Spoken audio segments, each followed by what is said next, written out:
साथियों सलाम नमस्ते आदाब। जैसा कि आप जानते हैं कि कुछ दिनों पहले अयोध्या में बाबरी मस्जिद की जगह पर शिलान्यास किया गया और उस पर राम मंदिर की तामीर करने की कोशिश की जा रही है। सुप्रीम कोर्ट ने भी ये फैसला दिया और इस पर हालिया तौर पर एक बंगाल मुस्लिम इमाम एसोसिएशन की तरफ से एक अपील शाये हुई है, जिन्होंने ये शिलान्यास को लेकर बड़ी कड़ी और अपना रद्द-ए-अमल पेश किया, जिसमें उन्होंने कहा है कि एक जमहूरी मुल्क में इस तरह का इक़दाम एक बहुत ही हैरतकुन और दिल शिकनी वाला मामला है। इस तनाज़ुर को लेकर हमने अहमदाबाद के मशहूर समाजी और दानिश कुरैशी साहब, जिन अपनी ओपिनियन देने के लिए बड़े मशहूर हैं और इनके ओपिनियन लोकल मकामी चैनलों से लेकर यानी मकामी चैनलों से लेकर BBC लंदन तक की चैनल इनके रायज़नी से बहुत मुतमईन रहती हैं। तो आज हमने इनको अपने स्टूडियो में बुलाकर ये दरियाफ्त किया कि आया ये शिलान्यास का जो प्रोग्राम हुआ उस पर इनकी क्या राय है और इनसे चंद सवालात पूछे गए जनाब दानिश कुरैशी साहब से। तो आइए जानते हैं इनसे कि ये क्या कहते हैं, इनका क्या मौक़िफ़ है इस मसले के ऊपर। जनाब दानिश कुरैशी साहब।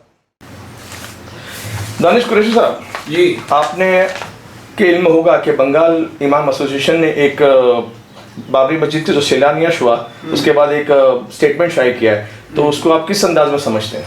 देखिए, बंगाल इमाम एसोसिएशन ने जो एक लेटर इश्यू करके जो डिक्लेयर किया है, उन्होंने संवैधानिक अपनी जिम्मेदारी पूरी की है और अपने मुसलमान होने का सबूत किया है। जितनी शिद्दत से उन्होंने जो अपनी बेबाकी से जो अपनी बात रखी है बाबरी मस्जिद के मामले में, मुझे लगता है अभी अब तक किसी भी तरह की दीनी ऑर्गेनाइजेशन ने इस तरह की बात नहीं रखी। उन्होंने ये कहा है कि भाई ये जो पूरा मामला है ये असंवैधानिक है और हम रिलीजियस तौर पे तो लड़ ही रहे थे, अब अगर ज़रूरत पड़ेगी तो हम सियासी तौर पे भी मैदान में आएंगे। तो मुझे लगता है आने वाले दिनों में ये मामला तूल पकड़ेगा और ये जो बंगाल इमाम एसोसिएशन है इसे और भी दूसरी तंजीमों की भी मदद मिलेगी इंशाल्लाह। बाकी जैसे कि दूसरी बड़ी तंजीम है उनकी तरफ से भी कोई स्टेटमेंट नहीं आया, जैसे सांप सूंघ इस तरह का मामला है, और जो पार्टियां थी बाबरी मस्जिद के केस में तो उन्होंने भी कुछ एक अजीब सी खामोशी इख्तियार कर रखी है, तो इसको आप किस तरह देखते हैं?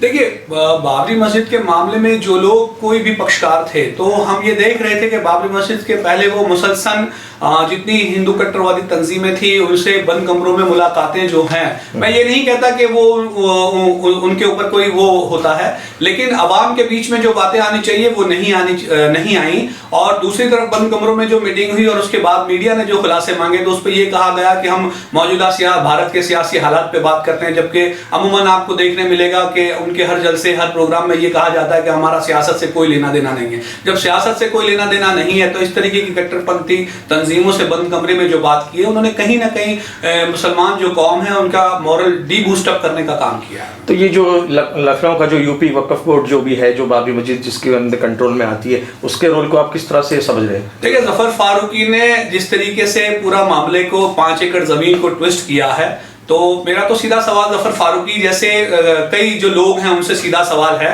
कि हिंदुस्तान के अंदर में वक्फ एक्ट है, अब ये 5 एकड़ जमीन लेके तो ये कौन से तीर मारने का काम कर रहे हैं, ये मेरी समझ से परे है। हिंदुस्तान में लाखों और करोड़ों हेक्टर जमीनें जो है वक्फ बोर्ड की सरकार ने एक्वायर कर ली, भू माफिया खा गए, उनसे आज तक आपने कुछ हासिल नहीं किया और आप ये कह रहे हैं कि सुप्रीम कोर्ट ने जो कहा है तो हम 5 एकड़ जमीन लेंगे। तो सुप्रीम कोर्ट के अंदर में बाबरी मस्जिद के अवेज में कभी भी जमीन की मांग न मुसलमानों की थी न मुसलमानों की है, और मैं समझता हूँ कि मैं तो कम इल्म आदमी हूँ और मस्जिद के अवेज में शायद कभी कोई जमीन नहीं ली जा सकती, और वो भी एक गैर इस्लामिक इंफ्रास्ट्रक्चर खड़े करने के लिए तो कतई नहीं दी जा सकती। अभी ऐसा भी ऐसे भी सजेशन आ रहे हैं कि इस पर अस्पताल बनाया जाएगा या और किसी काम में इमदाद दिया जाएगा, तो आप इसको क्या कहेंगे? देखिए, अस्पताल बनाने की बात तो ये है कि मैं तो इतना ही कहूंगा कि हलवाई की दुकान और दादाजी का फातिहा, अगर अस्पताल बनाना है तो जफर फारूकी साहब को अपना घर देना चाहिए, अपनी मिल्कियत देनी चाहिए, तब हम उनका दिल बड़ा मानेंगे कि वो अस्पताल बनाने की बात कर रहे हैं। वक्फ का माल जो है, सुनिए, once it's a waqf it's a lifetime waqf. वक्फ का मालिक जो है वो अल्लाह है, जफर फारूकी नहीं है। ये वक्फ का डेफिनेशन है कि वक्फ का माल अल्लाह का है, आप सिर्फ निजाम चलाने वाले लोग हैं। तो जब आप निजाम चला रहे हैं तो वक्फ की मिल्कियत के ऊपर कौम और मिल्लत का फायदा कैसा हो उसके ऊपर तवज्जो देने के बजाय आप जो इस देश के बनावटी सेक्युलरिज्म की बहाव में जो बहे जा रहे हैं, ये काफी आप ये कहना चाहते कोई हेतु फिर तो हो ही नहीं सकता जो बिल्कुल वक्फ का डेफिनेशन है वो। तो ये लोग अगर कोई और भी बनाना चाहे कुछ और चीज़ में, तो इसमें इनका कोई दखल नहीं है और इनके कोई कानूनी तरीके से इनका पावर भी नहीं है। सबसे पहली बात तो मैं ये आपके अमीन चैनल के माध्यम से ये कहना चाहूंगा कि वक्फ बोर्ड के मामले में इलेक्शन के बिना अपॉइंटेड किए हुए सारे कौम के दलाल हैं, इससे विशेष कुछ भी नहीं है। डेमोक्रेटिक सिस्टम में ट्रांसपेरेंसी होनी चाहिए। जफर फारूकी साहब यूपी वक्फ बोर्ड का चुनाव लड़के देख लें, पता चल जाएगा कि उनकी कितनी काबिलियत है और उनकी कितनी लोकप्रियता है।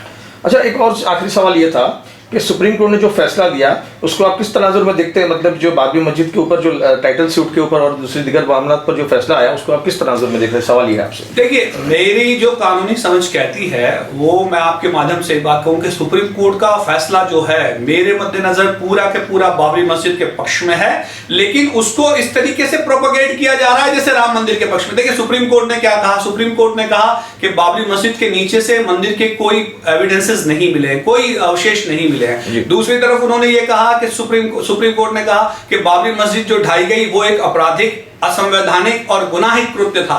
इसका मतलब सीधा सीधा ये हो गया कि वो जो कुछ भी था वो बाबरी मस्जिद के पक्ष में है। उसके बाद एक लाइन में वो ये कह रहे हैं कि सुप्रीम इज सुप्रीम बट इनफैलिबल। तो इनफैलिबिलिटी के नाम पे वो ये कह रहे हैं कि आप जो जगह है वो राम मंदिर को दे दीजिए। तो आप इसका इंटरप्रिटेशन जो है, सरकार जो इंटरप्रिटेशन कर रही है, लीगल डिपार्टमेंट जो इंटरप्रिटेशन कर रहे हैं, वो उसका फॉल्स इंटरप्रिटेशन कर रहे हैं। दरअसल जो फैसला है वो बाबरी मस्जिद के पक्ष में है। मतलब लीगल सिस्टम ने तो बहुत वाज़ेह फैसला दिया है, उसके गैर माने ली जा रही है, आप समझाना चाहते हैं? बिल्कुल बिल्कुल, मैंने जो आपसे कहा ये मेरे वर्ड्स नहीं है। सुप्रीम कोर्ट ने खुद कहा कि बाबरी मस्जिद की जमीन नीचे से कोई एविडेंसेस नहीं मिले। एएसआई ने भी कहा, यहां तक कि रेडियो कार्बन डेटिंग का तो रिपोर्ट तक इश्यू नहीं किया गया। तो ये सारे मामले बिल्कुल क्लियर और कट कहते हैं कि देखिए, जब आप ये कहते हैं कि किसी इमारत को ढाया जाना गैर संवैधानिक, आपराधिक और असंवैधानिक कृत्य है, इसका मतलब कि उसको गिराया जाना गुनाह था।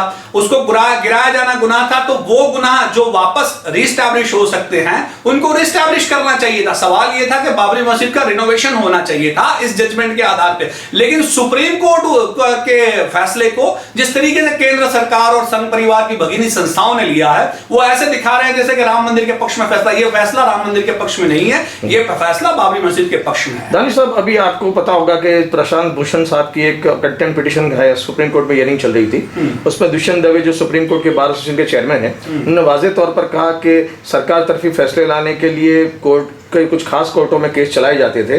तो इससे आप मुत्तफिक हैं? देखिए, सुप्रीम कोर्ट के जजेस में तो सीनियर जजेस ने, आपने देखा होगा पिछले साल सरकार के खिलाफ प्रेस कॉन्फ्रेंस की, जिन्होंने बाबरी मस्जिद का फैसला सुनाया। उन्होंने अपने रिटायरमेंट के बाद खुद साफ शब्दों में कहा कि सुप्रीम कोर्ट के अंदर में केंद्र सरकार की बहुत दखल अंदाजी है। ये दखल अंदाजी का मतलब हम सीधा ये समझ लें कि बाबरी मस्जिद के मामले में जो फैसला सुनाया गया वो दखल अंदाजी के साथ था। मुझे लगता है कि इस देश का जो आइन है, जो हमारा कॉन्स्टिट्यूशन है, उसका जिस तरीके से वायलेशन हो रहा है ये नाकाबिले बर्दाश्त है। और इससे भी बड़ी चीज ये है कि हमारे जितने कॉन्स्टिट्यूशनल इंस्टीट्यूट हैं, लीगल डिपार्टमेंट है, सुप्रीम कोर्ट है, प्रेसिडेंट है, इलेक्शन कमीशन है, वो सारे इस वायलेशन पे खामोश हैं।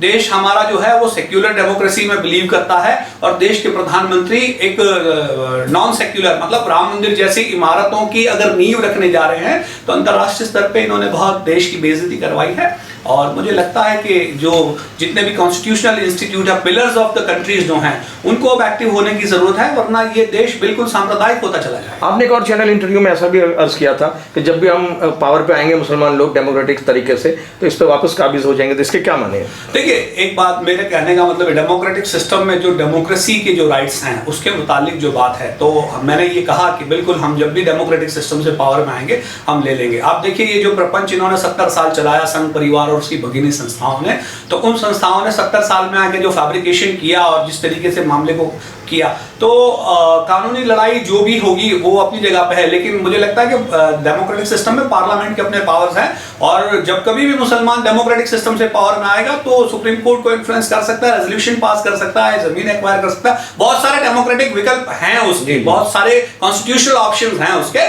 तो जब जैसा वक्त होगा उस तरीके से उसको उस तरीके के कॉन्स्टिट्यूशनल ऑप्शन अपनाए जाएंगे। बहुत शुक्रिया सर आपका।